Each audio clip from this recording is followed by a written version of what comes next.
Have you ever missed a walk, a dance, or even a simple grocery trip because your legs just wouldn't keep up with you anymore? If so, you're not alone, and there's hope. Because what I'm about to share with you might just change the way you think about healing. And it doesn't involve expensive treatments or endless doctor visits. A few months ago, I met a woman named Gloria Harris at a community health fair in Sacramento. She's a 70-year-old retired nurse, and what she told me that afternoon stopped me in my tracks. Gloria had spent most of her life caring for others, but when her own legs began to fail her, cold feet, restless nights, and painful swelling, she realized she'd ignored her own body for too long. But instead of giving up, she discovered something remarkable. A simple 10-minute routine a doctor taught her that restored circulation in her legs and brought back the strength she thought she'd lost forever. It's not a miracle. It's not magic. It's science, and it's something anyone can do. Have you ever felt the same way? That your body is slowing down faster than your spirit? Share your thoughts in the comments. I'd love to hear from you. But before I tell you about the doctor's 10-minute routine that changed her life, let's go back and see how she reached that point.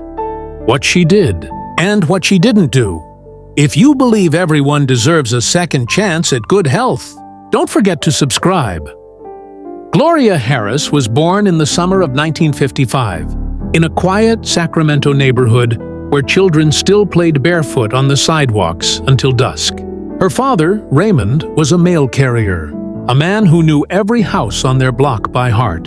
Her mother, Eloise, was a homemaker who filled their home with the smell of cornbread and the sound of gospel music drifting through an old radio on the kitchen counter. From a young age, Gloria was curious, always asking questions others overlooked. She'd follow her father to the porch steps, asking what made his knees ache after a long day of walking. He'd laugh it off, saying, "That's just part of getting older, sweetheart." But those words stuck with her more than he knew. School came easy for Gloria, but she wasn't the loud or popular kind. She was the listener, the one who noticed when her classmate scraped his knee or when her teacher's hands trembled as she wrote on the chalkboard. She had a quiet tenderness, the kind that made others feel safe just being near her. Her childhood was simple. No fancy vacations or big dreams of fame, but it was rich in heart. Summers were spent picking oranges in her uncle's orchard, and winters meant warm cocoa beside her grandmother, who'd tell her, "Always keep your hands busy and your heart kind." That phrase would shape everything she became. One memory, though, stood out above the rest. The day she helped a neighbor's cat give birth in an old cardboard box. Watching life enter the world for the first time, she realized something deep inside her. She wanted to care for others, not just people, not just animals, but life itself. It was the first spark of what would later become her calling. As Gloria entered her teenage years, the world around her began to shift. It was the early 1970s, a time when Sacramento was buzzing with change, new music, and new dreams. But for Gloria, the world still revolved around her family and her small circle of friends from high school. She wasn't the rebellious kind, though she often felt like she lived between two worlds. One that wanted her to stay safe and small, and another whispering for her to go out and do something meaningful. Her mother wanted her to settle down early, maybe find a steady husband and raise a family. But Gloria's heart pulled her toward something else, the human heart itself. She wanted to know why people got sick, and more importantly, how to make them better. During her senior year, one of her classmates, a boy named Marcus, collapsed during gym class. Gloria was the first to rush to his side, her hands trembling as she tried to help, while the teacher called for the nurse. Marcus recovered, but that day lit something powerful in her. She realized she didn't want to stand by when someone was hurting. She wanted to know what to do. Her friends teased her for being too serious, but Gloria didn't mind. She spent her weekends volunteering at the local church clinic, wiping tables and watching the nurses move with calm precision. Their steady hands fascinated her. Their kindness inspired her. And late at night, while her friends dreamed of dances and road trips, Gloria would sit under her reading lamp, poring over anatomy books borrowed from the library. She didn't know it yet, but those quiet nights were the first steps on a long path that would lead her to a life of service. And one day, to the same hospital where her own battles would begin. When Gloria graduated high school in 1973, she was the first in her family to attend college. Nursing school wasn't glamorous. Long hours, sleepless nights, and a heart that often broke before it healed. But she loved every second of it. The smell of antiseptic, the soft hum of hospital machines, the sight of people slowly getting better. It all gave her purpose. Her first job was at a local medical center in downtown Sacramento.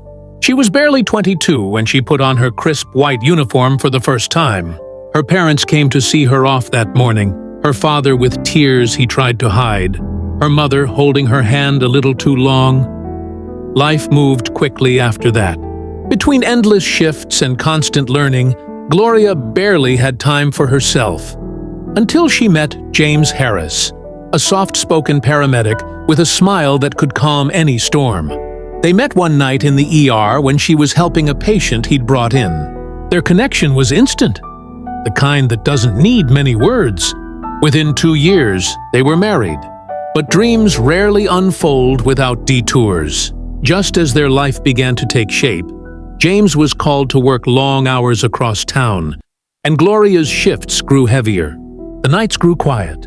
The laughter that once filled their small apartment was replaced by exhaustion. Still, she kept pushing. For her patients, for her family, for the life she believed in.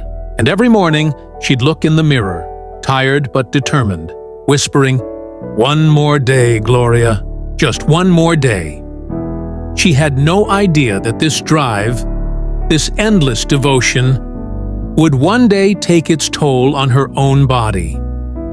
By her early 30s, Gloria had become everything she once dreamed of. A skilled nurse, a loving wife, and soon, a mother. She and James bought a small, cream-colored house on the outskirts of Sacramento, with a rose bush by the porch and a tire swing in the front yard. Life wasn't easy, but it was full. And for Gloria, that was enough. Their first child, Angela, was born on a rainy afternoon in 1985. Gloria still remembered the tears in James's eyes when he first held their baby girl. A few years later came David, their quiet, thoughtful boy who loved to sit beside Gloria while she read medical journals, pretending to understand. Gloria's days blurred together. Hospital shifts that ran late into the night. Mornings spent packing lunches, and weekends filled with church picnics and birthday candles. Her heart was always full, but her body began to whisper small warnings. Swollen ankles after long shifts, a dull heaviness in her legs, and a tiredness that lingered even after sleep.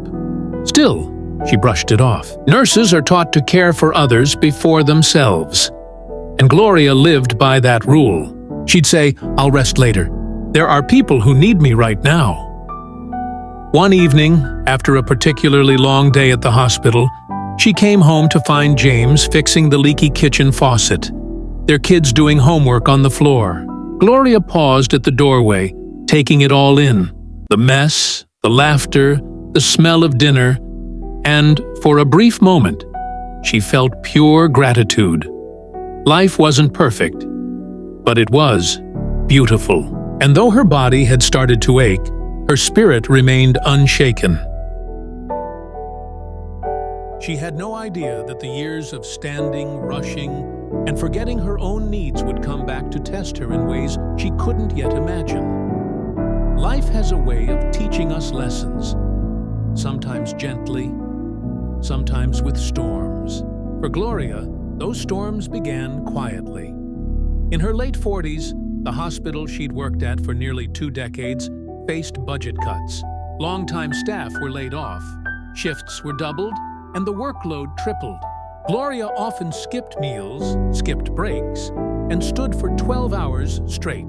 By the time she got home, her legs would feel like lead. She'd soak them in warm water, massage them gently, and tell herself it was nothing, just fatigue. Then came the phone call that changed everything. Her husband, James, was in an accident while on duty. A reckless driver ran a red light, leaving him hospitalized for weeks.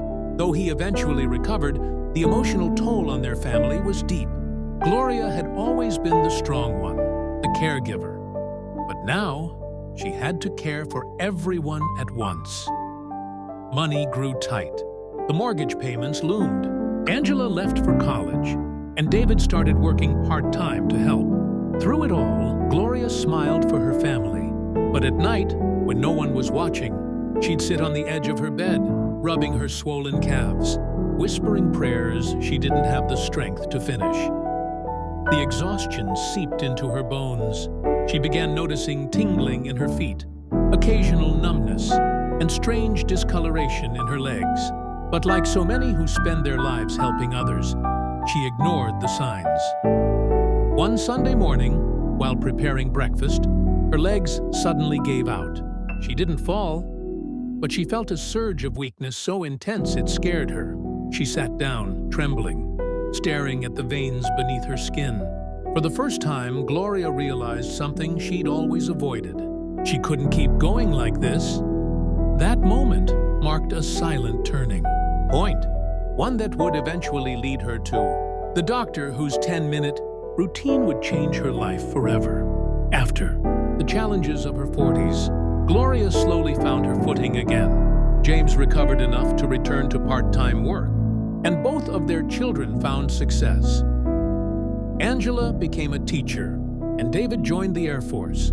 With the kids grown and life beginning to steady, Gloria finally had a chance to focus on herself. Or at least, that's what she told everyone. In truth, she filled every empty space with more work. When her hospital merged with a larger network, she was offered a position as head nurse, a role that came with pride, prestige, and pressure.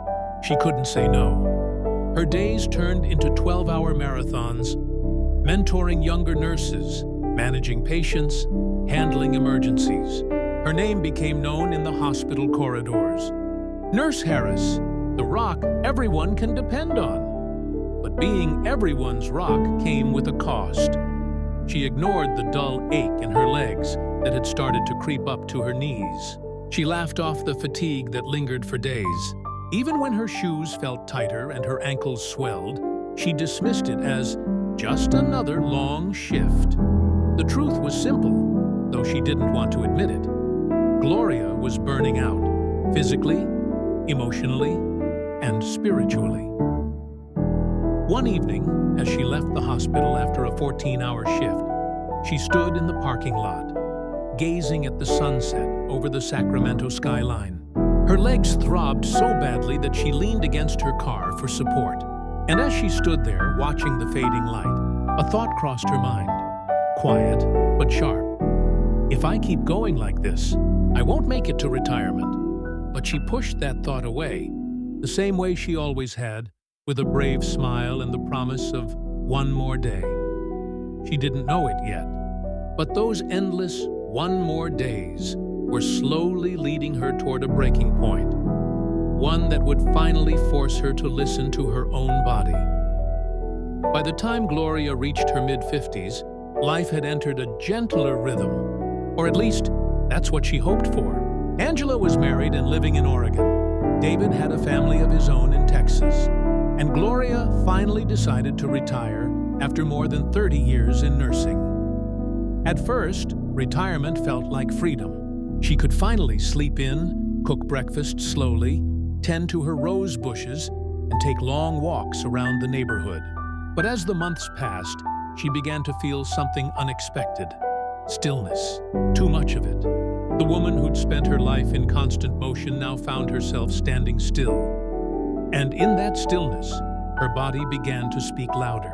The heaviness in her legs grew worse, Some mornings, she woke up with throbbing pain that made it hard to stand. The veins on her calves darkened, her feet felt cold, and the tingling that once came and went now stayed for hours. Gloria tried to stay positive. She joined a seniors exercise class at the community center, but after a few sessions, her legs hurt so badly she could barely walk to her car.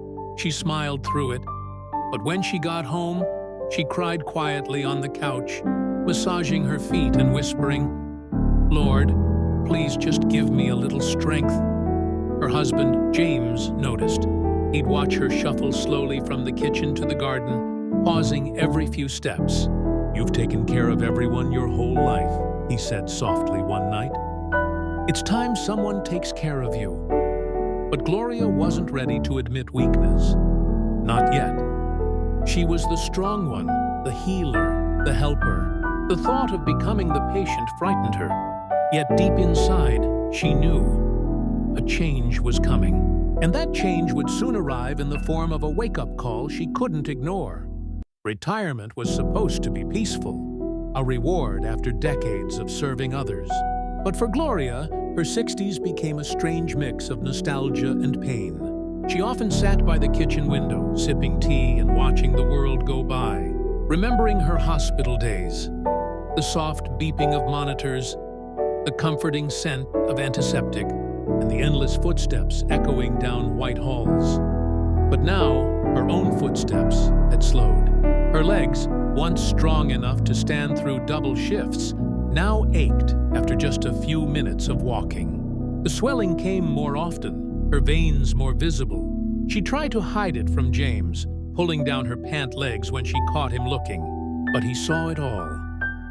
One autumn afternoon, while planting tulips in her garden, Gloria felt a sharp pain shoot through her calf. It was as if her leg had locked up from the inside. She tried to brush it off, but the pain didn't fade. It deepened. That night, her leg throbbed so fiercely that she couldn't sleep. The next morning, she looked in the mirror and barely recognized herself. Pale face, tired eyes, and legs that seemed foreign, heavy and restless. Her nurse's instinct whispered what she'd been denying for years. Her circulation was failing.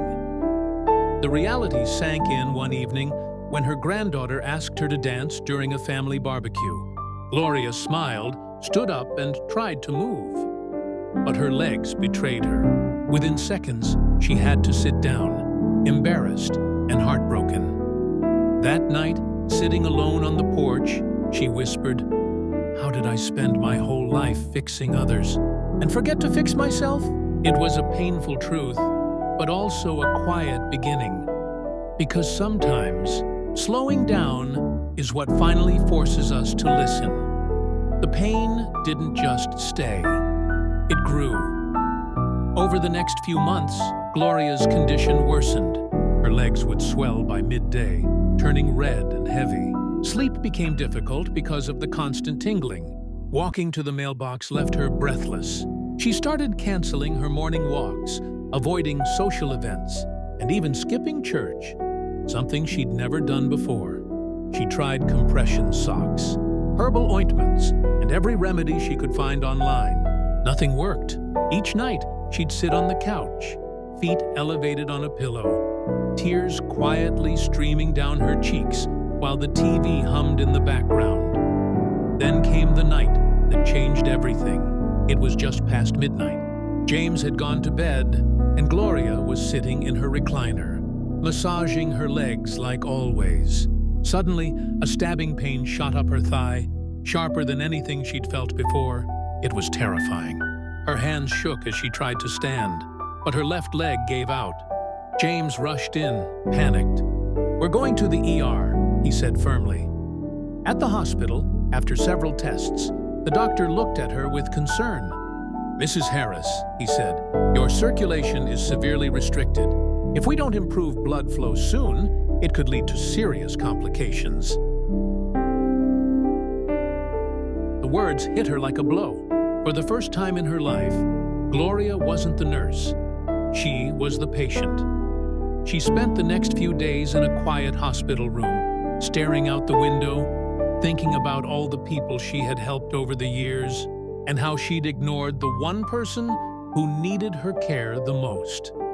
When the doctor returned to discuss her recovery, he mentioned something that would soon become the turning point of her entire journey. A simple 10-minute daily routine that could restore her circulation naturally. At first, Gloria didn't believe it could help, but something in his tone, calm, confident, and sincere, made her listen. And that's where her new chapter truly began. Gloria's recovery period started quietly. Just her husband, and a small hospital room filled with the faint hum of medical machines. But what stood out most wasn't the medication or the IV drip. It was the doctor who visited her every morning. His name was Dr. Matthew Collins, a vascular specialist with silver hair, kind eyes, and the calm patience of someone who had seen too many people wait too long before taking care of themselves. One morning, as he reviewed her chart, he looked at her and said, "Mrs. Harris, you spent your life helping others heal. Now it's your turn, and we're going to start small. Just 10 minutes a day." Gloria gave him a doubtful smile. 10 minutes, doctor? I've tried everything. What could 10 minutes possibly do?" He chuckled softly. "More than you think. It's about circulation, not strain. The body just needs a reminder to move blood the way it used to." He explained that her symptoms, swelling, cold feet, cramps, and discoloration, were signs of poor vascular flow, common in people who'd spent years on their feet. But instead of medication, he recommended a 10-minute routine built around gentle movements that combined deep breathing, calf raises, ankle flexes, and leg elevation. It was developed by cardiologists and used in rehabilitation programs across the U.S. to stimulate blood flow naturally. He even cited a study from the American Heart Association, which found that just 10 minutes of light leg movement daily could significantly improve lower limb circulation and reduce the risk of vascular blockages in adults over 60. Gloria was skeptical but curious. 10 minutes that she could manage. No pills, no long therapy sessions, just her and a chair. Dr. Collins smiled and said, "Try it for 2 weeks. Your body will remember what it's capable of." And that's exactly what she did. The first morning Gloria tried the doctor's routine. She did it sitting by her window, the same window where she once watched the world pass her by. The sun had just started to rise, painting the Sacramento sky in soft gold. She began with deep breathing, just as Dr. Collins instructed. Slow inhales through the nose, long exhales through the mouth. Then came gentle ankle rolls, calf stretches, and seated marches to activate blood flow. Finally, she lay down and elevated her legs on 2 firm pillows, closing her eyes as she felt the faint pulsing in her calves, a rhythm she hadn't noticed in years. The first few days were hard. Her legs cramped, and she doubted it would ever make a difference. But she stayed with it. 10 minutes in the morning, 10 minutes before bed. Within a week, she noticed something. The heaviness began to lift. Her feet no longer felt like ice. By the 3rd week, Gloria could walk to the mailbox without stopping. By the end of the month, she joined her husband on short evening walks again. Slow, but steady. Each step felt like a quiet victory. What surprised her most wasn't just the physical relief. It was the peace. Those 10 minutes became her sacred time. Time to breathe, to reflect, to thank her body for carrying her through life, even when she hadn't treated it kindly. Her mood brightened, her energy returned, and for the first time in years, she felt hopeful. Gloria began sharing the routine with friends from her church group, many of whom struggled with similar issues. "If I can do it," she'd tell them, "anyone can." If you've ever tried something similar, a simple habit that changed your health, share your story in the comments below. You never know who might need to hear it. 6 months passed since Gloria began the doctor's 10-minute circulation routine, and by then, she was a different woman. not just in body, but in spirit. Her mornings no longer started with pain or dread.